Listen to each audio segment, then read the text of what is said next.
Vice of India ਤੇ ਆਪ ਸਾਰਿਆਂ ਦਾ ਹਾਰਦਿਕ ਸਵਾਗਤ ਹੈ ਜੀ। ਮੈਂ ਤੁਹਾਡਾ ਦੋਸਤ ਤੇ ਹੋਸਟ ਐਮਪੀ ਸਿੰਘ। ਮੇਰੇ ਨਾਲ ਅੱਜ ਸਾਡੇ ਸੀਨੀਅਰ ਹੋਸਟ ਨੇ ਸਰਦਾਰ ਹਰਪ੍ਰੀਤ ਸਿੰਘ ਜਵੰਦਾ ਜੀ। ਜਵੰਦਾ ਜੀ ਸਤਿ ਸ਼੍ਰੀ ਅਕਾਲ ਜੀ। ਮਿਹਰਬਾਨੀ, ਜਵੰਦਾ ਸ਼ੁਕਰੀਆ। ਜੀ, ਆਮ ਤੌਰ ਤੇ ਤੁਸੀਂ ਜਦੋਂ ਵੀ ਗੱਲਬਾਤ ਕਰਦੇ ਹੋ ਤੇ ਉਹਦਾ ਸਿੱਧਾ ਸਿੱਧਾ ਸੰਬੰਧ ਸਾਡੀ ਜ਼ਿੰਦਗੀ ਨਾਲ ਹੁੰਦਾ, ਆਮ ਦੀ ਜ਼ਿੰਦਗੀ ਨਾਲ ਹੁੰਦਾ। ਗੱਲਾਂ ਬੜੀਆਂ ਗੰਭੀਰ ਹੁੰਦੀਆਂ, ਸਾਨੂੰ ਚਿੱਤੇ ਵੀ ਨਹੀਂ ਹੁੰਦੀਆਂ ਤੇ ਅਸੀਂ ਪਰੇਸ਼ਾਨੀ ਦਾ ਐਵੇਂ ਰੱਖਦੇ ਹਾਂ ਆਪਦੇ ਉੱਤੇ ਬੋਝ। ਯਾਰ ਪਰੇਸ਼ਾਨੀ ਜੀ ਰਹਿੰਦੀ ਆ, ਗੱਲ ਦਾ ਵੀ ਪਤਾ ਨਹੀਂ ਲੱਗਦਾ।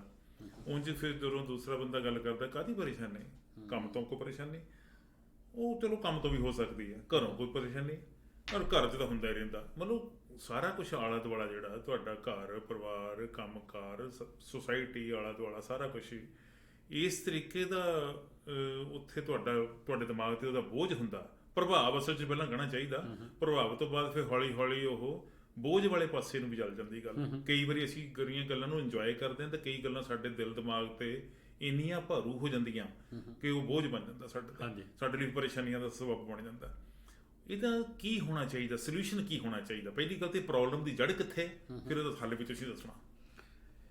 ਇਹ ਨਾਰਮਲੀ ਹੁੰਦਾ ਜੀ, ਜਿਹੜਾ ਬੰਦਾ ਇਮੋਸ਼ਨਲੀ ਥੋੜ੍ਹਾ ਜਿਹਾ ਹੈ ਵੀਕ ਹੈਗਾ ਬੰਦਾ ਕਹਿ ਲਓ, ਜਾਂ ਇਮੋਸ਼ਨ ਜਿਹਦੇ ਸਟਰੋਂਗ ਹੈਗੇ ਨੇ, ਉਹਦੇ ਨਾਲ ਹੁੰਦਾ ਹੈਗਾ।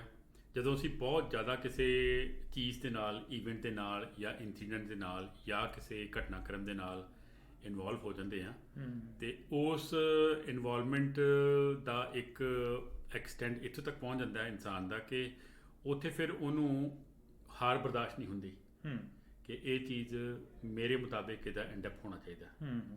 ਲੇਕਿਨ ਜਦੋਂ ਉਹ ਤੁਹਾਡੇ ਮੁਤਾਬਿਕ ਐਂਡਅਪ ਨਹੀਂ ਕਰਦੀ ਉਹ ਚੀਜ਼, ਫਿਰ ਤੁਸੀਂ ਇਮੋਸ਼ਨਲੀ ਡਾਊਨ ਫੀਲ ਕਰਦੇ ਹੋ। ਠੀਕ ਹੈ ਜੀ। ਕਈ ਵਾਰੀ ਕੀ ਹੈ, ਤੁਹਾਡੇ ਪ੍ਰੋਫੈਸ਼ਨ 'ਚ ਕੋਈ ਚੀਜ਼ ਐਸੀ ਚੱਲ ਰਹੀ ਹੈ ਕਿ ਜਿਹੜੀ ਤੁਸੀਂ ਸਮਝਦੇ ਹੋ ਕਿ ਆਲਮੋਸਟ ਡਨ ਹੈਗੀ ਹੈ, ਲੇਕਿਨ ਉੱਥੇ ਤੁਹਾਨੂੰ ਨੈਗੇਟਿਵ ਰਿਜ਼ਲਟ ਮਿਲਦੇ ਹੈਗੇ। ਫੈਮਿਲੀ 'ਚ ਕੋਈ ਐਸੀ ਚੀਜ਼ ਚੱਲ ਰਹੀ ਹੈ ਜਿੱਥੇ ਤੁਹਾਨੂੰ ਲੱਗਦਾ ਕਿ ਇਹ ਬਿਲਕੁਲ ਠੀਕ ਹੈ, ਲੇਕਿਨ ਕੁਝ ਐਡਵਰਸ ਸਿਚੁਏਸ਼ਨ ਆ ਜਾਂਦੀ ਹੈ। ਠੀਕ ਹੈ ਜੀ। ਆਸੇ ਪਾਸੇ ਕੁਝ ਐਸਾ ਹੋ ਜਾਂਦਾ ਹੈ, ਕੋਈ ਦੂਰ ਰਿਲੇਸ਼ਨਸ਼ਿਪ 'ਚ ਕੋਈ ਐਸਾ ਹੋ ਜਾਂਦਾ ਹੈ, ਕੋਈ ਫਰੈਂਡਲੀ ਸਰਕਲ 'ਚ ਐਸਾ ਹੋ ਜਾਂਦਾ, ਸਾਰੇ ਚੀਜ਼ ਕੰਟਰੀਬਿਊਟ ਕਰਕੇ ਅਤੇ ਉਹ ਫਿਰ ਨਾ ਤੁਹਾਨੂੰ ਡਾਊਨ ਫੀਲ ਕਰਦਾ। ਹੁੰਦਾ ਤਾਂ ਰਹਿੰਦਾ ਹੀ ਆ, ਇਹ 'ਚ ਹੁੰਦਾ। ਹਾਂਜੀ, ਪਰਿਵਾਰ ਵਿੱਚ ਵੀ ਹੁੰਦਾ ਰਹਿੰਦਾ, ਰਿਸ਼ਤੇਦਾਰੀ 'ਚ ਵੀ, ਦੋਸਤਾਂ ਮਿੱਤਰਾਂ ਨਾਲ ਵੀ, ਕੰਮ ਕਰਦੇ ਵੀ, ਬੈਕ ਹੋਮ ਤੇ ਵੀ ਕੋਈ ਨਾ ਕੋਈ ਪ੍ਰੋਬਲਮ ਤਾਂ ਰਹਿੰਦੀ ਆ। ਇਹ ਤੋਂ ਫਿਰ ਤੁਸੀਂ ਕਿਵੇਂ ਆਪਣੇ ਆਪ ਨੂੰ ਪਾਸੇ ਕਰ ਸਕਦੇ? ਦੇਖੋ ਜੀ, ਇੱਕ ਵਾਰੀ ਇੱਕ ਊਂਠਾਂ ਵਾਲੇ ਬਾਬਾ ਜੀ ਸਨ, ਉਹ ਪਿੰਡ 'ਚ ਗਏ ਤੇ ਊਂਠਾਂ ਵਾਲੇ ਬਾਬਾ ਜੀ ਮਤਲਬ ਊਂਠਾਂ ਦੇ ਵਪਾਰੀ? ਨਹੀਂ, ਊਂਠ ਦੇ ਵਪਾਰੀ ਨਹੀਂ, ਵੀ ਊਂਠ ਨਾਲ ਹੁੰਦੇ ਸੀ ਉਹਨਾਂ ਦੇ। ਠੀਕ ਹੈ ਜੀ। ਠੀਕ ਹੈ। ਹੁੰਦੇ ਨੇ ਕਈ, ਮੈਂ ਅੱਜ ਡਾਕੂਮੈਂਟਰੀ ਦੇਖ ਰਿਹਾ ਸੀ, ਇੱਕ ਪਤਾ ਨਹੀਂ ਹਿਮਾਚਲ ਤੋਂ 300 ਬੱਕਰੀਆਂ ਲੈ ਕੇ ਪੰਜਾਬ ਆਉਂਦੇ, ਫਿਰ ਇੱਥੋਂ ਵੇਚ ਵਟ ਕੇ, ਇਸ ਤਰ੍ਹਾਂ ਮਤਲਬ ਹੋਣਗੇ ਉਹ, ਹੈ ਨਾ ਜੀ, ਕਰਨੀ ਵਾਲੇ ਬਾਬਾ ਜੀ ਸਨ। ਅੱਛਾ। ਤੇ ਉਹ ਪਿੰਡ 'ਚ ਪਤਾ ਲੱਗਾ ਕਿ ਬਹੁਤ ਹਰ ਚੀਜ਼ ਦਾ ਸੋਲੂਸ਼ਨ ਹੈਗਾ ਇਹਨਾਂ ਕੋਲ। ਤੇ ਇੱਕ ਬੰਦਾ ਚਲਾ ਗਿਆ, ਕਹਿੰਦਾ ਜੀ ਬਾਬਾ ਜੀ ਪ੍ਰੋਬਲਮ ਬੜੀ ਹੈ, ਪਰਿਵਾਰ 'ਚ ਏਕਾ ਨਹੀਂ ਹੈਗਾ, ਬੱਚੇ ਅੱਗੋਂ ਬੋਲਦੇ ਆ, ਇਨਕਮ ਦੇ ਸੋਰਸ ਘਟਦੇ ਜਾਂਦੇ ਆ, ਤੇ ਨੀਂਦ ਨਹੀਂ ਆਉਂਦੀ ਰਾਤ ਨੂੰ, ਬਿਮਾਰੀਆਂ ਨੇ, ਕੀ ਕਰਾਂ ਦੱਸੋ ਨਾ। ਉਹ ਥੋੜ੍ਹੀ ਸੋਚੀ ਪੈ ਗਏ ਤੇ ਕਹਿੰਦੇ ਬਈ ਇੱਦਾਂ ਭਗਤਾ, ਬਈ ਤੂੰ ਇੱਕ ਰਾਤ ਵਾਸਤੇ ਮੇਰੇ ਕੋਲ ਠਹਿਰ, ਤੇ ਮੇਰੇ ਜਿਹੜੇ ਊਂਠ ਨੇ ਨਾ, ਇਹਨਾਂ ਦੇ ਊਂਠ ਜਿਹੜੇ ਨੇ ਮੇਰੇ ਨਾਲ, ਇਹਨਾਂ ਦੀ ਤੈਨੂੰ ਟੇਕ ਕੇਅਰ ਕਰਨੀ ਪਏਗੀ। ਮੈਂ ਜਿਹੜਾ ਜਾਣਾ, ਮੈਂ ਸਵੇਰੇ ਆ ਕੇ ਤੈਨੂੰ ਸੋਲੂਸ਼ਨ ਦੱਸੂਗਾ। ਠੀਕ ਹੈ। ਪਰ ਮੈਂ ਤੈਨੂੰ ਇੱਕ ਦੋ ਚੀਜ਼ਾਂ ਦੱਸ ਦਿੰਦਾ ਕਿ ਜਿਹੜੀਆਂ ਤੂੰ ਧਿਆਨ ਰੱਖਣ ਵੇਲੇ ਕਰਨੀ ਹੈਗੀ ਹੈ। ਤੇ ਕਹਿੰਦੇ ਦੱਸੋ ਜੀ। ਉਹ ਕਹਿੰਦੇ ਜੀ ਕਿ ਊਂਠ ਆਪ ਤੂੰ ਉਦੋਂ ਸੌਣਾ ਜਦੋਂ ਊਂਠ ਸਾਰੇ ਬਹਿ ਗਏ ਥੱਲੇ, ਸਾਰੇ ਸੌਂ ਗਏ ਜਾਂ ਬੈਠ ਗਏ ਸਾਰੇ। ਠੀਕ ਹੈ ਜੀ। ਕਹਿੰਦਾ ਠੀਕ ਹੈ ਜੀ, ਕੋਈ ਤੇ ਗੱਲ ਹੀ ਕੋਈ ਨਹੀਂ, ਹੌਲੀ ਹੌਲੀ ਥੱਕ ਕੇ ਆਪੇ ਬਹਿ ਜਾਣਾ। ਰਾਤ ਪਈ 12 ਵਜੇ, 1 ਵਜੇ, 2 ਵਜੇ, ਹੈ ਨਾ ਜੀ, 10 ਊਂਠ ਬਹਿ ਜਾਇਆ ਕਰਨ ਤੇ 5 ਫਿਰ ਖਲੋ ਜਾਇਆ ਕਰਨ, ਹੈ ਨਾ ਜੀ। ਉਹ ਵਿਚਾਰੇ ਨੂੰ ਨੀਂਦ ਆਏ, ਪਰ ਉਹ ਸੋਚੇ ਵੀ ਬਾਬਾ ਜੀ ਨੇ ਕਿਹਾ ਸੀ ਸਾਰੇ ਬਿਠਾ ਕੇ ਫਿਰ ਸੌਣੇ ਹੈਗੇ ਆ। ਉਹ ਸਾਰਾ ਰਾਤ ਹੀ, ਸਵੇਰ ਚੜ੍ਹ ਗਿਆ ਇੱਦਾਂ ਹੀ, ਕੋਈ ਉੱਠ ਕੇ ਕੋਈ ਬਹਿ ਗਿਆ, ਹੈ ਨਾ ਜੀ, ਕੋਈ ਖਲੋ ਗਿਆ, ਕੋਈ ਅੜਿੰਗਣ ਲੱਗ ਪਿਆ, ਇਸ ਤਰ੍ਹਾਂ। ਠੀਕ ਹੈ ਜੀ। ਬਾਬਾ ਜੀ ਵਾਪਸ ਆਏ ਤੇ ਭਗਤ ਦੀ ਬੜੀ ਬੁਰੀ ਹਾਲਤ, ਕਹਿੰਦਾ ਤੁਸੀਂ ਸਿਆਪਾ ਪਾ ਕੇ ਮੇਰੇ ਭਾ ਦਾ, ਮੈਂ ਤੇ ਇੱਕ ਨੂੰ ਬਿਠਾਉਂਦਾ, ਸੌਂਦੇ ਨਾ ਸੌਣ ਦਿੰਦੇ। ਹਾਂਜੀ। ਤੇ ਬਾਬਾ ਜੀ ਕਹਿੰਦੇ ਵੀ ਹੁਣ ਗੱਲ ਇੱਦਾਂ ਹੈ ਵੀ ਇਹੋ ਤੇਰੀ ਸੋਲੂਸ਼ਨ ਦਾ ਹੱਲ ਹੈਗਾ, ਇਹੋ ਸਿਚੁਏਸ਼ਨ। ਕਹਿੰਦੇ ਵੀ ਮੈਂ ਕਦੀ ਇਹ ਨਹੀਂ ਦੇਖਿਆ ਵੀ 4 ਬਹਿ ਗਏ ਤੇ ਮੈਂ 5 ਜਿਹੜੇ ਖਲੋਤੇ ਨੇ ਉਹਨਾਂ ਨੂੰ ਵੀ ਬਿਠਾ ਕੇ ਫਿਰ ਸੌਣਾ ਹੈਗਾ। ਕਹਿੰਦੇ ਇਹ ਤੇ ਉਹ ਆਪਣਾ ਕੰਮ 5 ਸੌਂਦੇ ਆ, ਥੱਲੇ ਬਹਿੰਦੇ ਆ, 4 ਉੱਠ ਪੈਂਦੇ ਆ, 2 ਫਿਰ ਬਹਿ ਜਾਂਦੇ, 4 ਫਿਰ, ਇੱਦਾਂ ਹੀ ਉਠਕ ਬੈਠਕ ਲੱਗੀ ਰਹਿੰਦੀ ਹੈ ਤੇ ਮੈਂ ਆਰਾਮ ਨਾਲ ਸੁੱਤਾ ਰਹਿਣਾ ਹੈਗਾ। ਕਹਿੰਦੇ ਜ਼ਿੰਦਗੀ ਵੀ ਇੱਦਾਂ ਦੀ ਹੈਗੀ ਆ, ਕਦੀ ਕੋਈ ਪਰਫੈਕਟ ਸਿਚੁਏਸ਼ਨ ਨਹੀਂ ਆਈ ਕਿਸੇ ਬੰਦੇ ਵਾਸਤੇ ਵੀ, ਚਾਹੇ ਉਹ ਪ੍ਰੈਜ਼ੀਡੈਂਟ ਹੈ, ਚਾਹੇ ਉਹ ਹੋਰ ਹੈ। ਇੱਦਾਂ ਹੀ ਹੈ, ਊਂਠ ਜਿਹੜੇ ਨੇ ਪ੍ਰੋਬਲਮ ਵਾਲੇ ਜਿਹੜੇ ਊਂਠ ਨੇ ਕਦੀ ਬਹਿੰਦੇ ਨੇ ਕਦੀ ਦੋ ਖਲੋ ਜਾਂਦੇ ਨੇ, ਇਦਾਂ ਹੀ ਜ਼ਿੰਦਗੀ ਚੱਲਦੀ ਹੈ ਔਰ ਇਹ ਕੰਟੀਨਿਊਸ ਪ੍ਰੋਸੈਸ ਰਹਿਣਾ ਜਿੱਦਾਂ ਦੇਰ ਤੱਕ ਸਾਡਾ ਅੰਤ ਨਹੀਂ ਪਰ ਆਉਂਦਾ। ਅਸੀਂ ਸੋਚੀਏ ਜੇ ਸਾਰੀਆਂ ਸਮੱਸਿਆਵਾਂ ਖਤਮ ਕਰਕੇ ਅਸੀਂ ਸੁੱਖ ਦੀ ਸੌਂ No. ਨਹੀਂ ਸੌਵਾਂਗੇ, ਇਹ ਪੋਸੀਬਲ ਨਹੀਂ ਹੈ, ਪੋਸੀਬਲ ਨਹੀਂ ਹੈਗਾ। ਇਹ ਹੁੰਦਾ ਹੀ ਤੁਸੀਂ ਰਹਿਣਾ। ਹਾਂਜੀ, ਔਰ ਦੇਖੋ ਇੱਕ ਚੀਜ਼ ਇਹ ਹੈ ਕਿ ਤੁਸੀਂ ਕਈ ਵਾਰੀ ਸਿਚੁਏਸ਼ਨ ਦੇਖੀ ਹੋਣੀ ਹੈ, ਤੁਹਾਨੂੰ ਕੋਈ ਪ੍ਰੋਬਲਮ ਨਹੀਂ ਹੈ, ਬਹੁਤ ਤੁਹਾਡੀ ਲਾਈਫ ਜਿਹੜੀ ਹੈ ਨਾਰਮਲ ਫਾਈਨੈਂਸ਼ੀਅਲੀ, ਤੁਹਾਡਾ ਪ੍ਰੋਫੈਸ਼ਨਲੀ, ਤੁਹਾਡਾ ਹੈਲਥ ਵਾਈਜ਼ ਐਬਸੋਲੂਟਲੀ ਪਰਫੈਕਟ, ਤਾਂ ਬੰਦੇ ਨੂੰ ਡਿਪਰੈਸ਼ਨ ਹੋ ਜਾਂਦਾ। ਇੱਕ ਡਿਫਰੈਂਟ ਤਰੀਕੇ ਦਾ ਡਿਪਰੈਸ਼ਨ ਹੁੰਦਾ ਹੈ, ਇੱਕ ਸਟ੍ਰੈਸ ਹੁੰਦਾ ਹੈ, ਜਿਹੜੇ ਡਾਕਟਰ ਜਿਹੜੇ ਨੇ ਉਹਨਾਂ ਕੋਲ ਲੋਕ ਰਿਪੋਰਟ ਕਰਦੇ ਆ, ਡਾਕਟਰ ਪੁੱਛਦੇ ਕੀ ਚੀਜ਼ ਹੈ, ਕਹਿੰਦੇ ਸਾਨੂੰ ਡਰ ਲੱਗਦਾ ਕਿਤੇ ਆਹ ਸਿਚੁਏਸ਼ਨ ਸਾਡੇ ਕੋਲ ਖੁੱਸ ਨਾ ਜਾਏ, ਉਹਦਾ ਫਿਕਰ ਲੱਗਾ ਰਹਿੰਦਾ, ਉਹਦਾ ਫਿਕਰ ਲੱਗਾ ਰਹਿੰਦਾ। ਫੀਅਰ ਆਫ ਬੀਇੰਗ ਲੌਸਟ ਔਰ fear of getting something lost, ਇਹ ਚੀਜ਼ ਜਿਹੜੀ ਹੈ ਕਿ ਮੇਰੇ ਕੋਲ ਖੁੱਸ ਨਾ ਜਾਏ, ਹੈ ਨਾ ਜੀ। ਗੁਰਬਾਣੀ ਕਹਿੰਦੀ ਇਹਦੀ ਜੋਬ ਜਿਸੋ ਬਿੰਸ ਹੈ, ਠੀਕ ਹੈ ਜੀ। ਜਿਹੜੀ ਚੀਜ਼ ਬਣੀ ਹੈ ਇਨਕਲੂਡਿੰਗ ਇਨਸਾਨ, ਉਹਦਾ ਅੰਤ ਹੋਣਾ ਹੀ ਹੋਣਾ। ਜਦੋਂ ਉਹ ਚੀਜ਼ ਬਿਲਕੁਲ ਪਰਫੈਕਟ ਹੈਗੀ ਹੈ, ਪੱਕੀ ਹੈ, ਇਨਐਵਿਟੇਬਲ ਹੈ ਕਿ ਬੰਦੇ ਨੇ ਜਾਣਾ ਤੇ ਫਿਰ ਫਿਕਰ ਕਰਦਾ ਹੈ। ਔਰ ਦੋ ਚੀਜ਼ਾਂ ਜਿਹੜੀਆਂ ਸਾਡੇ ਇੱਕ ਸਾਇੰਸ ਮਾਸਟਰ ਹੁੰਦੇ ਸੀ ਸਵਰਨ ਸਿੰਘ, ਉਹ ਕਹਿੰਦੇ ਹੁੰਦੇ ਸੀ, ਕਹਿੰਦੇ ਵੀ ਦੋ ਚੀਜ਼ਾਂ ਕਰਕੇ ਉਹ ਯਾਦ ਰੱਖਿਓ, ਹਾਲਾਂਕਿ ਉਸ ਟਾਈਮ ਤੇ 7ਵੀਂ 8ਵੀਂ ਦੀ ਗੱਲ ਹੈ, ਉਹਨਾਂ ਨੇ ਦੂਜੇ ਤੀਜੇ ਦਿਨ ਇਹ ਗੱਲ ਰਿਪੀਟ ਕਰਨੀ, ਸਾਨੂੰ ਸਮਝ ਨਹੀਂ ਸੀ ਆਉਂਦੀ ਤੇ ਬੜਾ ਬੋਰਿੰਗ ਮਾਸਟਰ ਹੈ ਤੇ ਹਨਾ ਲਾਈਫ ਬਾਰੇ ਇਹ ਕੀ ਚੀਜ਼ ਹੋਈ, ਸਾਇੰਸ ਨਹੀਂ ਪੜਾਉਂਦਾ ਤੇ ਕੁਝ ਕੱਲੇ ਦੋ ਚੀਜ਼ਾਂ ਦੱਸੀਆਂ ਭਈ ਪੁੱਤਰੋ ਕੱਲੇ ਆਏ ਹੋ ਤੇ ਕੱਲੇ ਜਾਣਾ। ਅੱਛਾ ਠੀਕ ਹੈ ਜੀ। ਹਾਂਜੀ। ਦੂਜੀ ਗੱਲ ਖਾਲੀ ਹੱਥ ਆਏ ਹੋ ਤੇ ਖਾਲੀ ਹੱਥ ਹੀ ਜਾਣਾ। ਦੋ ਚੀਜ਼ਾਂ ਕਹਿੰਦੇ ਜ਼ਿੰਦਗੀ ਭਾਵੇਂ ਮੈਂ ਨਾ ਰਵਾਂ ਤੁਹਾਡੇ ਵੀ ਇਹ ਚੀਜ਼ਾਂ ਜ਼ਰੂਰ ਯਾਦ ਰੱਖਿਓ। ਹੁਣ ਪ੍ਰੈਕਟੀਕਲ ਲਾਈਫ 'ਚ ਆ ਕੇ ਹੁਣ ਪਤਾ ਲੱਗਦਾ ਕਿ ਬਿਲਕੁਲ ਪਰਫੈਕਟ ਸੀ ਉਹਨਾਂ ਦਾ। ਇਹ ਵੈਸੇ ਕਦੋਂ ਕੁ ਪਤਾ ਲੱਗਣਾ ਸ਼ੁਰੂ ਹੋ ਜਾਂਦਾ? ਜਦੋਂ ਮੇਰੇ ਫਾਦਰ ਸੀ ਨਾ, ਫਾਦਰ ਸਾਹਿਬ ਨੂੰ ਲਿਖਣ ਦਾ ਸ਼ੌਕ ਸੀ ਤੇ ਉਹ ਇੱਕ ਗਾਣਾ ਲਿਖਦੇ ਹੁੰਦੇ ਸੀ, ਇਹ ਜ਼ਿੰਦਗੀ ਕੇ ਮੇਲੇ ਦੁਨੀਆ में कम ना होंगे, अफसोस हम ना होंगे, ना होगी ये बहारें उल्फत की यादगारें, होंगे यही जमेले दुनिया में कम ना होंगे, ਅਫਸੋਸ ਹਮ ਨਾ ਹੋਵੇ। ਇਸ ਤਰ੍ਹਾਂ ਦਾ ਹੈ ਨਾ ਜੀ। ਮੈਂ ਕਹਿਣਾ ਵੀ ਇਹ ਪਹਿਲੀ ਗੱਲ ਤਾਂ ਜ਼ਿੰਦਗੀ ਇੱਦਾਂ ਦੀ ਹੁੰਦੀ ਕੀ ਹੈ ਤੇ ਝਮੇਲੇ ਕੀ ਹੁੰਦੇ ਆ, ਅਫਸੋਸ ਹਮ ਨਾ ਹੋਗੇ ਉਹ ਕੀ ਹੁੰਦੇ ਆ। ਝਮੇਲੇ ਜਦੋਂ ਫਿਰ ਪ੍ਰੈਕਟੀਕਲ ਲਾਈਫ 'ਚ ਆਏ ਤੇ ਫਿਰ ਝਮੇਲੇ ਵਧੇ। ਆਮ ਤੌਰ ਤੇ ਚਾਹੁੰਦੇ ਜੀ ਲੋਕੀ ਕਹਿੰਦੇ ਹੁੰਦੇ ਕਿ ਸੰਘਰਸ਼ੀ ਜ਼ਿੰਦਗੀ ਹੈ। ਹਾਂ ਵੀ ਜ਼ਿੰਦਗੀ 'ਚ ਸੰਘਰਸ਼ ਨਹੀਂ ਹੈ ਤਾਂ ਫਿਰ ਜ਼ਿੰਦਗੀ ਨੀਰਸ ਹੈ, ਉਹਦਾ ਕੋਈ ਮਕਸਦ ਜਾਂ ਮੰਤਵ ਨਹੀਂ ਰਹਿ ਜਾਂਦਾ। ਹਾਂਜੀ, ਜ਼ਿੰਦਗੀ ਤਾਂ ਉਹੀ ਹੈ ਜਿਹਦੇ ਤੁਸੀਂ ਸੰਘਰਸ਼ ਕਰਕੇ ਹੀ ਅੱਗੇ ਵੱਧਦੇ ਹੈਗੇ ਆ, ਜਾਂ ਆਪਦੇ ਸੰਘਰਸ਼ ਜਿਹੜੇ ਹੈਗੇ ਤੁਸੀਂ ਕੀਤੇ ਹੁੰਦੇ ਆ ਤੁਸੀਂ ਦੂਜਿਆਂ ਨਾਲ ਸ਼ੇਅਰ ਕਰਦੇ ਆ ਤੇ ਉਹਨਾਂ ਨੂੰ ਇੱਕ ਕਿਸਮ ਦੀ ਗਾਈਡਲਾਈਨਸ ਮਿਲਦੀਆਂ ਹੈਗੀਆਂ। ਜਦੋਂ ਫਿਰ ਤੁਸੀਂ ਸੋਚਦੇ ਹੋ, ਜਿਹੜਾ ਬੰਦਾ ਇਹ ਸੋਚਦਾ ਕਿ ਮੈਂ ਬਈ ਸੈਟਿਸਫਾਈਡ ਆ, ਆਮ ਤੌਰ ਤੇ ਤਾਂ ਵੈਸੇ ਕਹਾਵਤਾਂ ਜੀ ਕਿਸੇ ਤੁਸੀਂ ਪੁਰਾਣੇ ਬਜ਼ੁਰਗ ਨੂੰ ਉਹਦਾ ਹਾਲ ਚਾਲ ਹੀ ਪੁੱਛ ਲਓ ਤੇ ਉਹਨੇ ਕਦੀ ਵੀ ਆਪਦੇ ਪਰਿਵਾਰ ਦਾ ਉਹ ਪਰਦਾ ਨਹੀਂ ਚੱਕਿਆ ਜਿਹੜਾ ਆਮ ਲੋਕੀ ਕਹਿੰਦੇ ਆ ਜੀ ਮੈਂ ਤਾਂ ਬੜਾ ਪਰੇਸ਼ਾਨ ਆ, ਮੈਂ ਤਾਂ ਬੜਾ ਦੁਖੀ ਆ ਜੀ, ਹਾਲਾਤ ਕਿੱਥੇ ਬਣ ਗਏ, ਔਲਾਦ ਚੰਗੀ ਨਹੀਂ, ਜਾਂ ਕੰਮਕਾਰ ਅੱਜ ਕੱਲ੍ਹ ਤਾਂ ਸਤਿਆਨਾਸ਼ ਹੋਇਆ ਪਿਆ, ਇਹੋ ਜਿਹੀਆਂ ਗੱਲਾਂ ਕਦੀ ਨਹੀਂ ਕਰਦੇ। ਉਹ ਹਮੇਸ਼ਾ ਚੜ੍ਹਦੀ ਕਲਾ ਦੀ ਗੱਲ ਕਰਦੇ। ਉਹ ਆਲਵੇਜ਼ ਕਹਿਣਗੇ ਪਰਿਵਾਰ, ਘਰ ਪਰਿਵਾਰ ਸਾਰੇ ਰਾਜੀ ਖੁਸ਼ੀ ਹੈ ਜੀ, ਹੈ ਜੀ। ਉਹ ਪੁਰਾਣੇ ਜ਼ਮਾਨੇ ਵਿੱਚ ਤਾਂ ਫਸਲ ਬਾੜੀ ਦਾ ਪੁੱਛਣਾ, ਮੇਰੇ ਬਾਬਾ ਜੀ ਜਦੋਂ ਵੀ ਕਿਸੇ ਪਿੰਡਾਂ ਤੋਂ ਲੋਕ ਆਉਂਦੇ ਸੀਗੇ ਉਹਨਾਂ ਨੂੰ ਮਿਲਣ ਵਾਸਤੇ ਤੇ ਉਹਨਾਂ ਨੇ ਪੁੱਛਣਾ ਉਹਨਾਂ ਨੂੰ ਵੀ ਫਸਲ ਬਾੜੀ ਦਾ ਕੀ ਹਾਲ ਹੈ।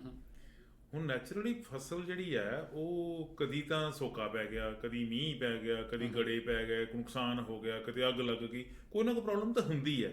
ਪਰ ਉਹਨਾਂ ਨੂੰ ਅੱਗੋਂ ਦੱਸਣ ਵਾਲੇ ਹਾਲ ਚਾਲ ਉਹ ਵੀ ਕਹਿੰਦੇ ਸੀਗੇ ਰੱਬ ਦਾ ਸ਼ੁਕਰ ਹੈ ਜੀ, ਉੱਪਰ ਵਾਲੇ ਦੀ ਮਿਹਰ ਹੈ ਜੀ। ਇੱਦਾਂ ਹੀ ਫਸਲ ਬਾੜੀ ਤੋਂ ਬਾਅਦ ਉਹਨਾਂ ਨੇ ਫੌਰਨ ਡੰਗਰ ਵੱਛੇ ਦਾ ਹਾਲ ਚਾਲ ਪੁੱਛਣਾ, ਪਰਿਵਾਰ ਦੇ ਜੀਆਂ ਦਾ ਹਾਲ ਚਾਲ ਪੁੱਛਣਾ, ਸਾਰਾ ਕੁਛ। ਉਹ ਜਿਹੜਾ ਚੜ੍ਹਦੀ ਕਲਾ ਵਾਲਾ ਸੰਕਲਪ ਹੌਲੀ ਹੌਲੀ ਸਾਡੀ ਜ਼ਿੰਦਗੀ ਚੋਂ ਮਨਫੀ ਹੁੰਦਾ ਜਾਂਦਾ, ਮੈਨੂੰ ਜੋ ਲੱਗ ਰਿਹਾ। ਇਹ ਗੱਲਾਂ ਘਾਤਕ ਨਹੀਂ ਹੈ ਜਿਹੜੀ ਅਸੀਂ, ਬਿਲਕੁਲ ਘਾਤਕ ਨਹੀਂ ਜੀ, ਹੈ ਨਾ ਜੀ, ਬਿਲਕੁਲ ਘਾਤਕ ਨਹੀਂ। ਔਰ ਤੁਹਾਨੂੰ ਮੈਂ ਇੱਕ ਐਗਜ਼ਾਮਪਲ ਦੇਣਾ, ਕੱਲ੍ਹ ਹੀ ਮੈਂ ਕਿਸੇ ਇੱਕ ਫਰੈਂਡ ਦੀ ਵਾਲ 'ਤੇ ਪੜ੍ਹਿਆ ਸੀ, ਕਹਿੰਦਾ ਸਾਡੇ ਦਾਦਾ ਜੀ ਹੁੰਦੇ ਸੀ ਤੇ ਦਾਦੀ ਜੀ ਹੁੰਦੇ ਸੀ, ਘਰੇ ਬੈਠੇ ਰਹਿੰਦੇ ਹੁੰਦੇ ਸੀ ਤਾਂ ਅਸੀਂ ਕਹਿੰਦੇ ਖੇਤਾਂ ਜਾਣਾ, 10-12 ਕਿੱਲੇ ਪੈਲੀ ਸੀ, ਜ਼ਿਆਦਾ ਵੀ ਨਹੀਂ ਕਹਿ ਸਕਦੇ ਤੁਸੀਂ, ਹੈ ਨਾ ਜੀ। ਕਹਿੰਦੇ ਕਈ ਵਾਰੀ ਗੜੇ ਮਾਰ ਹੋਣੀ ਤੇ ਫਸਲ ਤਬਾਹ ਹੋ ਜਾਣੀ ਤੇ ਅਸੀਂ ਕਹਿੰਦੇ ਭਈ ਸਿਰ ਸੁੱਟ ਕੇ ਤੇ ਘਰੇ ਆਉਣਾ ਬੜੇ ਉਦਾਸ। ਕਹਿੰਦਾ ਸਾਡੇ ਦਾਦੀ ਨੇ ਕਹਿਣਾ ਕਿ ਪੁੱਤ ਉਦਾਸ ਕਿਉਂ ਤੂੰ? ਉਹਨੇ ਕਹਿਣਾ ਜੀ ਫਸਲ ਮਾਰੀ ਗਈ ਹੈ।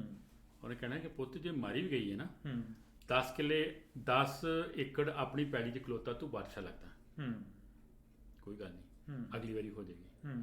ਕਹਿੰਦੇ ਇੰਨੀ ਗੱਲ ਸੁਣਨ ਤੋਂ ਬਾਅਦ ਮੈਂ ਵਾਕਿਆ ਹੀ ਆਪਣੇ ਆਪ ਨੂੰ ਬਾਦਸ਼ਾਹ ਮਹਿਸੂਸ ਕਰਦਾ ਹੁੰਦਾ। ਹੌਸਲੇ 'ਚ ਹੋ ਜਾਂਦਾ ਬੰਦਾ, ਹੌਸਲੇ 'ਚ ਹੋ ਜਾਂਦਾ, ਜ਼ਰੂਰਤ ਆ ਜਾਂਦੀ। ਹਾਂਜੀ, ਫਿਰ ਇਹ ਡਿਪੈਂਡ ਕਰਦਾ ਹੈਗਾ ਤੁਸੀਂ ਕੰਪਨੀ ਕਿਹੜੀ 'ਚ ਹੋ, ਤੁਹਾਡੇ ਨਾਲ ਜਿਹੜੇ ਸਰਾਊਂਡਿੰਗ 'ਚ ਦੋਸਤ ਮਿੱਤਰ ਹੈਗੇ ਉਹ ਕਿੱਦਾਂ ਦੇ ਹੈਗੇ, ਠੀਕ ਹੈ ਜੀ। ਐਗਜ਼ਾਮਪਲ ਦੇਣਾ ਤੁਹਾਨੂੰ ਇੱਕ, ਇੰਡੀਆ 'ਚ ਮੁੰਡਾ ਹੁੰਦਾ ਸੀ ਜੀ ਇੱਕ, ਕਹਿੰਦਾ ਕੁਛ ਨਹੀਂ ਰੱਖਿਆ ਇੰਡੀਆ 'ਚ, ਮੈਂ ਯੂਰਪ ਜਾਣਾ। ਯੂਰਪ ਆ ਗਿਆ, ਜਰਮਨੀ 'ਚ। ਜਰਮਨੀ 2-3 ਸਾਲ ਵਹਿੰਦੇ ਦੀ ਗੱਲ, 10-12 ਸਾਲ ਦੇ ਸਪੈਨ ਦੀ ਗੱਲ ਹੈ। ਜਰਮਨੀ ਕਹਿੰਦਾ ਨਹੀਂ ਇੱਥੇ ਇੱਕ ਲੈਂਗੁਏਜ ਬੜੀ ਪ੍ਰੋਬਲਮ ਹੈ, ਤੇ ਜਾਪਾਨ ਜਾਣਾ ਜੀ, ਜਾਪਾਨ 'ਚ ਪੈਸੇ ਵਧੀਆ, ਉੱਥੇ ਵੱਧ ਗਿਆ ਉੱਥੇ, ਉੱਥੇ ਪੰਜਾਬੀ ਬੋਲਦੇ, ਉੱਥੇ ਵੀ ਕੋਈ ਪ੍ਰੋਬਲਮ ਕਰਕੇ ਕਹਿੰਦਾ ਨਹੀਂ ਕੈਨੇਡਾ 'ਚ ਵਧੀਆ ਹੈਗਾ। ਕੈਨੇਡਾ 'ਚ ਆਇਆ, ਕਹਿੰਦਾ ਠੰਡ ਬਹੁਤ ਹੈ, ਇੰਡੀਆ ਵਧੀਆ, ਇੰਡੀਆ ਬੜਾ ਚੇਤੇ ਆਉਂਦਾ। ਫਿਰ ਵਾਪਸ ਗਿਆ, ਮੈਂ ਉਸੇ ਹੋਟਲ 'ਚ ਕੰਮ ਕਰਦਾ। ਮੈਂ ਕਿਹਾ ਕਿਉਂ ਆ ਗਿਆ ਵਾਪਸ? ਕਹਿੰਦਾ ਜੀ ਉੱਥੇ ਆਹ ਪ੍ਰੋਬਲਮ, ਉੱਥੇ ਆਹ ਪ੍ਰੋਬਲਮ, ਉੱਥੇ ਆਹ ਪ੍ਰੋਬਲਮ ਹੈ ਨਾ। ਹੁਣ ਔਨ ਦਾ ਕੰਟਰੀ ਕਈ ਬੰਦੇ ਐਸੇ 40-40 ਸਾਲ ਤੋਂ ਇੱਕ ਮੁਲਕ 'ਚ ਬੈਠੇ ਨੇ ਆਰਾਮ ਨਾਲ, ਤਰੱਕੀ ਵੀ ਕੀਤੀ, ਉਹਨਾਂ ਨੇ ਪਰਿਵਾਰ ਵੀ ਬਣਾਏ, ਠੀਕ ਹੈ ਜੀ, ਸਾਰਾ ਕੁਝ। ਅਪਰੋਚ 'ਤੇ ਡਿਪੈਂਡ ਕਰਦਾ ਤੁਹਾਡੀ ਅਪਰੋਚ ਕਿੱਦਾਂ ਦੀ ਹੈ।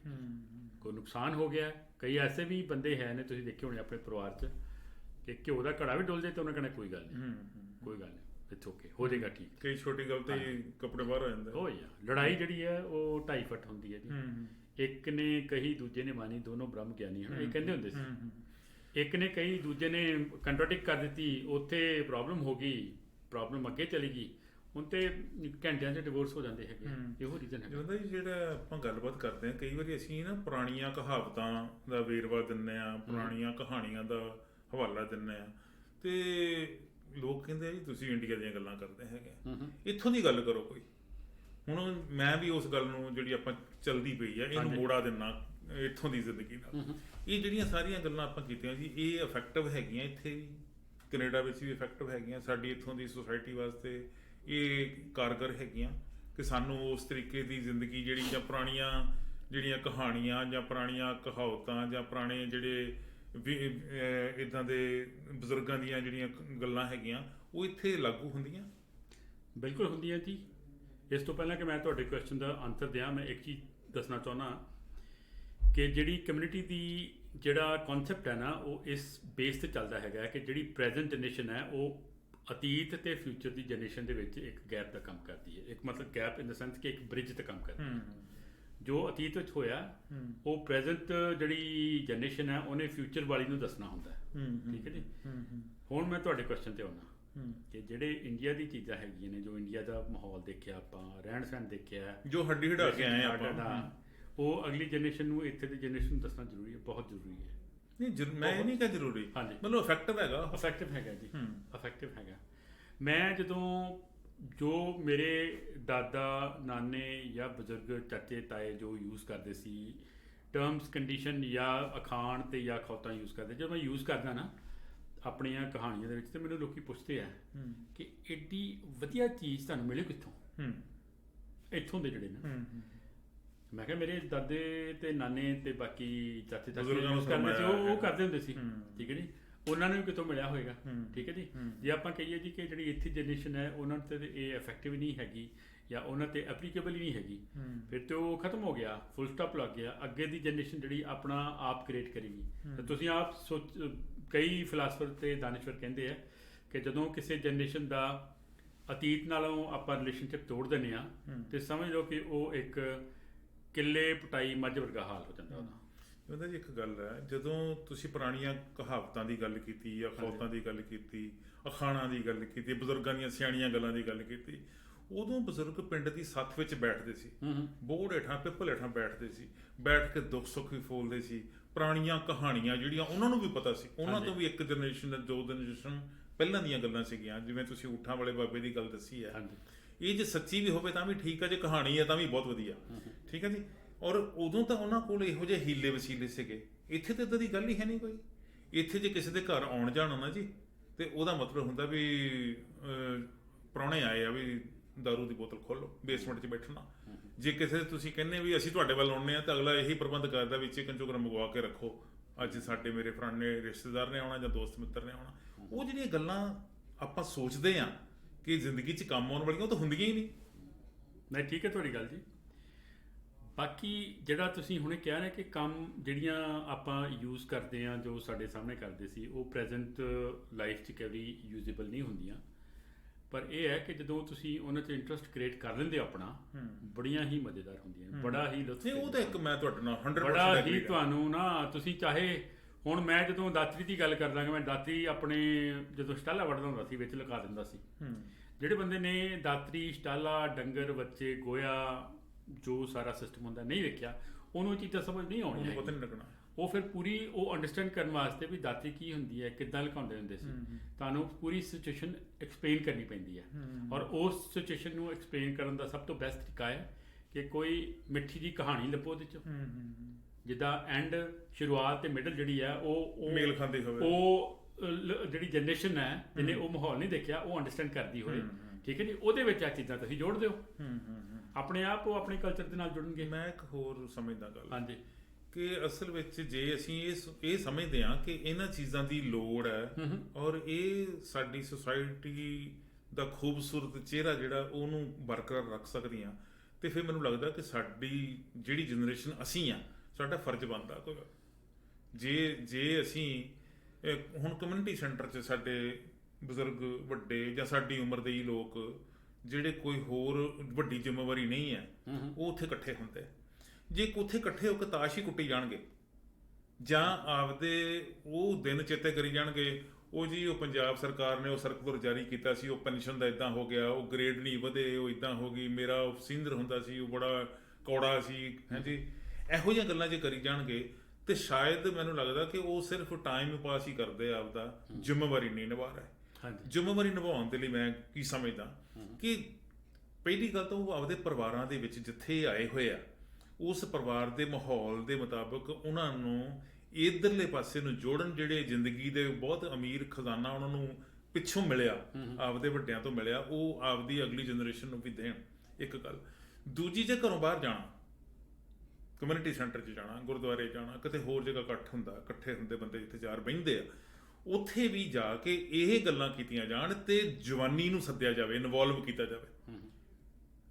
ਕਈ ਬਹੁਤ ਯੰਗ ਹੈਗੇ ਜੀ, ਉਹ ਬੜਾ ਉਹਨਾਂ ਨੂੰ ਕੰਨ ਰਸ ਹੈ, ਉਹ ਸੁਣਨਾ ਚਾਹੁੰਦੇ ਆ, ਉਹ ਪੁਰਾਣੀਆਂ ਗੱਲਾਂ ਦਾ ਉਹਨਾਂ ਨੂੰ ਤਜਰਬਾ ਜਿਹੜਾ ਵਾ ਉਹ ਸਾਂਝਾ ਕਰਨਾ ਚਾਹੁੰਦੇ ਆ ਕਿ ਸਾਡੇ ਨਾਲ ਕੋਈ ਗੱਲ ਕਰੇ, ਸਾਨੂੰ ਦੱਸੇ ਕੋਈ। ਹੁਣ ਆਮ ਤੌਰ ਤੇ ਆਪਾਂ ਕਹਿੰਦੇ ਜੀ ਹਿਸਟਰੀ ਦੀਆਂ ਕਿਤਾਬਾਂ ਪੜ੍ਹਨੀਆਂ ਜਾਂ ਨਾਵਲ ਕਹਾਣੀਆਂ ਪੜ੍ਹਨੀਆਂ, ਉਹਦੇ ਪਿੱਛੇ ਲੌਜਿਕ ਤਾਂ ਇਹੀ ਹੁੰਦੇ ਨਾ ਕਿ ਜਿਹੜੇ ਬੰਦੇ ਨੇ ਕੋਈ ਜ਼ਿੰਦਗੀ 'ਚ ਗੱਲ ਹੰਢਾਈ, ਆਪਦੇ ਪਿੰਡ ਤੇ ਹੰਢਾਈ ਆ ਜਾਂ ਸਮਾਜ ਵਿੱਚ ਉਹਨੇ ਕੋਈ ਚੰਗਾ ਮਾੜਾ ਵੇਖਿਆ ਤੇ ਉਹਨੇ ਲਿਖਤ ਵਿੱਚ ਲਿਖ ਦਿੱਤਾ, ਹਾਂਜੀ, ਉਹ ਸ਼ੇਅਰ ਕੀਤਾ ਉਹਨੇ। ਹੁਣ ਅਸਲ ਵਿੱਚ ਇਹੀ ਮੈਨੂੰ ਲੱਗਦਾ ਕਿ ਜ਼ਿੰਮੇਵਾਰੀ ਜਿਹੜੀ ਹੈਗੀ ਸਾਡੀ ਜਨਰੇਸ਼ਨ ਦੀ ਹੈ, ਜਿਸ ਜਨਰੇਸ਼ਨ 'ਚ ਅਸੀਂ ਹੈਗੇ ਹਾਂ, ਸਾਡਾ ਫਰਜ਼ ਬਣਦਾ ਕਿ ਅਸੀਂ ਅਗਲੀ ਜਨਰੇਸ਼ਨ ਨੂੰ ਪਾਸ ਔਨ ਕਰੀਏ ਕਿ ਇਹ ਵੀ ਹੁੰਦਾ, ਕਿਉਂਕਿ ਕਿਤਾਬਾਂ ਤਾਂ ਹੁਣ ਪੜ੍ਹਨੋਂ ਲੋਕੀ ਹਟ ਗਏ। ਠੀਕ ਹੈ ਜੀ, ਖਾਸ ਕਰਕੇ ਇਹਨਾਂ ਕੰਟਰੀਜ਼ ਦੇ ਵਿੱਚ ਤਾਂ ਬਹੁਤ ਘੱਟ ਬੰਦਾ ਹੋਊਗਾ ਜਿਹੜਾ ਸੋਚਦਾ ਹੋਊਗਾ ਕਿ ਮੈਂ ਯਾਰ ਕਿਤਾਬ ਪੜ੍ਹ ਕੇ ਕੋਈ ਚੰਗੀ ਪੁਰਾਣੀ ਗੱਲ ਜਿਹੜੀ ਆ ਉਹ ਮੇਰੇ ਪੱਲੇ ਪੈ ਜਾਵੇ। ਸਾਰੇ ਨੈੱਟ ਤੇ ਹੀ ਗੋਰੇ ਪੜ੍ਹਦੇ ਆ। ਹਾਂ, ਨਹੀਂ, ਗੋਰੇ ਪੜ੍ਹਦੇ, ਮੈਂ ਆਪਣੀ ਕਮਿਊਨਿਟੀ ਦੀ ਗੱਲ ਕਰਦਾ, ਗੋਰੇ ਪੜ੍ਹਦੇ ਬਿਲਕੁਲ ਬਹੁਤ ਵਧੀਆ ਤਰੀਕੇ ਨਾਲ ਜੀ। ਗੋਰੇ ਤਾਂ ਐਮਾਜ਼ੋਨ ਦੀਆਂ ਮਹਿੰਗੀਆਂ ਕਿਤਾਬਾਂ ਲੈ ਕੇ ਤੇ ਉਹ ਕਿਤਾਬ ਦਾ ਨਾਂ ਜੇ ਆਉਂਦਾ ਹੀ ਆ, ਉਸੇ ਵੇਲੇ ਆਰਡਰ ਕਰ ਦਿੰਦੇ ਕਿ ਕਿਤਾਬ ਸਾਨੂੰ ਐਮਾਜ਼ੋਨ ਤੇ ਮਿਲ ਜਾਵੇ, ਔਰ ਮਿਲ ਵੀ ਜਾਂਦੀ। ਔਰ ਐਸੇ ਮਾਹੌਲ 'ਚ ਪੜ੍ਹਦੇ ਆ ਕਿ ਉਹਨਾਂ ਨੂੰ ਉਸ ਮਾਹੌਲ 'ਚ ਪੜ੍ਹਦਿਆਂ ਹੋਇਆਂ ਵੇਖ ਕੇ ਤੁਹਾਡਾ ਉਸ ਵੇਲੇ ਜੀ ਕਰਦਾ ਕਿ ਮੈਂ ਵੀ ਕਿਤਾਬ ਪੜ੍ਹਨਾ। ਬਿਲਕੁਲ ਜੀ, ਉਹ ਤਾਂ ਉਹਨਾਂ ਨੂੰ ਕੋਈ ਰੌਲਾ ਨਹੀਂ ਤੰਗ ਕਰਦਾ। ਇੱਕ ਪਾਸੇ ਲੇਕ ਹੈ ਜੀ, ਹਾਂਜੀ, ਨਾਲ ਹੀ ਉਹਨਾਂ ਦੀ ਹੱਟ ਹੈ ਜੀ, ਜਿਹੜੀ ਕੈਬਨ ਹੈ ਜਾਂ ਜੋ ਵਾਟਐਵਰ ਹੈਗਾ, ਲਾਗੇ ਉਹਨਾਂ ਦੇ ਕੁੱਤੇ ਬਿੱਲੇ ਜੋ ਪਾਲੇ ਹੈ, ਕੁੱਤੇ ਬਿੱਲੀਆਂ ਉਹ ਫਿਰਦੇ ਆ, ਨਾਲ ਉਹਨਾਂ ਨੇ ਦੂਜਾ ਉਹ ਇੱਕ ਚੇਅਰ ਹੈ ਜਿਹੜੀ ਜਿਹੜੀ ਉਹ ਫੋਲਡ ਹੋ ਜਾਂਦੀ ਹੈ ਨਾ, ਚੇਅਰ ਜਦੋਂ ਲੰਮੇ ਪੈ ਸਕਦੇ ਉਹਦੇ 'ਚ। ਠੀਕ ਹੈ ਜੀ, ਉੱਤੇ ਦਰਖਤ ਨੇ, ਦਰਖਤਾਂ ਦੇ ਵਿੱਚ ਪੰਛੀ ਬੋਲ ਰਹੇ, ਨਾਲ ਕਿਤਾਬ ਖੋਲੀ ਹੋਈ। ਲੇਕ ਵਾਲੇ ਪਾਸਿਓਂ ਠੰਡੀ ਠੰਡੀ ਹਵਾ ਆ ਰਹੀ ਹੈ। ਠੀਕ ਹੈ ਜੀ, ਜੰਗਲ ਵਾਲੇ ਪਾਸਿਓਂ ਪੰਛੀ ਚਹਿਕ ਰਹੇ। ਹੁਣ ਇਸ 'ਚ ਉਹ ਤਾਂ ਟਰੈਵਲ ਕਰਦੇ ਜੀ, ਬੱਸ 'ਚ ਬਹਿੰਦੇ ਆ ਜਾਂ ਟ੍ਰੇਨ ਤੇ, ਉਦੋਂ ਵੀ ਪੜ੍ਹਦੇ ਆ। ਹਾਂਜੀ, ਉਹ ਜਦੋਂ ਬੱਸ ਸਟੈਂਡ ਤੇ ਖੜੇ ਆ, ਉਹਨਾਂ ਨੂੰ ਪਤਾ ਜੇ 10 ਮਿੰਟ ਲੱਗਣੇ ਆ ਬੱਸ ਆਉਣ 'ਚ ਜਾਂ 5 ਮਿੰਟ ਵੀ ਲੱਗਣੇ ਆ, ਤੇ ਉਹ ਕਿਤਾਬ ਖੜੇ ਪੜ੍ਹੀ ਜਾਂਦੇ ਜਾਂ ਬੈਠ ਕੇ ਪੜ੍ਹੀ ਜਾਂਦੇ। ਇਹ ਬਿਲਕੁਲ ਠੀਕ ਹੈ ਤੁਹਾਡੀ ਗੱਲ। ਉਹਨਾਂ ਦੀ ਗੱਲ ਜਿਹੜੀ ਇੱਕ ਡਿਫਰੈਂਟ, ਉਹਨਾਂ ਦਾ ਕਲਚਰ ਡਿਫਰੈਂਟ, ਉਹਨਾਂ ਦੀ ਪਰਵਰਿਸ਼ ਉਸ ਤਰੀਕੇ ਦੀ ਹੋਈ ਹੈ। ਮੇਰਾ ਕਹਿਣ ਤੋਂ ਭਾਵ ਹੈ ਇੱਕ ਬੜਾ ਅਮੀਰ ਖਜ਼ਾਨਾ ਸਾਡੇ ਕੋਲ ਹੈ। ਠੀਕ ਹੈ ਜੀ, ਤੇ ਅਸੀਂ ਉਸ ਖਜ਼ਾਨੇ ਨੂੰ ਅੱਗੇ ਭੇਜਣ, ਅੱਗੇ ਪਾਸ ਔਨ ਕਰਨਾ ਹੈਗਾ। ਜੇ ਅਸੀਂ ਅਗਲੇ ਪਾਸੇ ਦਿੰਦੇ ਨਹੀਂ ਕਿਸੇ ਨੂੰ, ਤਾਂ ਉਹ ਤਾਂ ਖਜ਼ਾਨਾ ਤਾਂ ਮੁੱਕ ਜੂ। ਖਜ਼ਾਨਾ ਵੰਡਿਆ ਨਹੀਂ ਮੁੱਕਦਾ, ਨਹੀਂ ਮੁੱਕਦਾ, ਉਹ ਦੱਬਿਆ ਮੁੱਕਦਾ। ਦੇਖੋ MP ਸਿੰਘ ਜੀ, ਹਰ ਬੰਦੇ ਦੇ ਮਨ 'ਚ, ਹਰ ਬੰਦੇ ਦੇ ਸਬਕੌਨਸ਼ੀਅਸ 'ਚ ਕਈ ਕਹਾਣੀਆਂ, ਕਈ ਕਿੱਸੇ, ਕਈ ਇਨਸੀਡੈਂਟਸ, ਕਈ ਜਿਹੜੀਆਂ ਘਟਨਾਵਾਂ ਨੇ ਉਹ ਦੱਬੀਆਂ ਪਈਆਂ ਹੁੰਦੀਆਂ। ਠੀਕ ਹੈ ਜੀ, ਤੁਸੀਂ ਵੇਖੇ ਹੋਣੇ ਨੇ ਕਈ ਬਜ਼ੁਰਗ ਜਿਹੜੇ ਨੇ ਉਹ ਆਪ ਗੱਲਾਂ ਕਰੀ ਜਾਂਦੇ ਨੇ, ਉਹਨਾਂ ਦੀ ਗੱਲ ਸੁਣਦਾ ਕੋਈ ਨਹੀਂ ਹੈ। ਠੀਕ ਹੈ ਜੀ, ਮਿਲਟਰੀ ਦੇ ਰਿਟਾਇਰਡ ਬੰਦੇ ਕਈ ਮੇਰੇ ਜਨਰੇਸ਼ਨ 'ਚ, ਮੇਰੇ ਪਰਿਵਾਰ 'ਚ ਹੋਏ ਆ। ਉਹਨਾਂ ਦੀ ਇੱਕ ਐਸੀ ਸਿਚੁਏਸ਼ਨ ਆ ਗਈ ਕਿ ਉਹਨਾਂ ਨੇ ਆਵਾਜ਼ ਮਾਰ ਮਾਰ ਕੇ ਬਹਿ ਜਾ ਮੇਰੇ ਕੋਲ, ਮੈਂ ਗੱਲਾਂ ਕਰੀਆਂ। ਠੀਕ ਹੈ ਜੀ, ਉਹ ਸਾਰਾ ਅੰਦਰ ਦੱਬਿਆ ਹੋਇਆ ਹੁੰਦਾ, ਹਰ ਇੱਕ ਦੇ ਅੰਦਰ ਦੱਬਿਆ ਹੁੰਦਾ।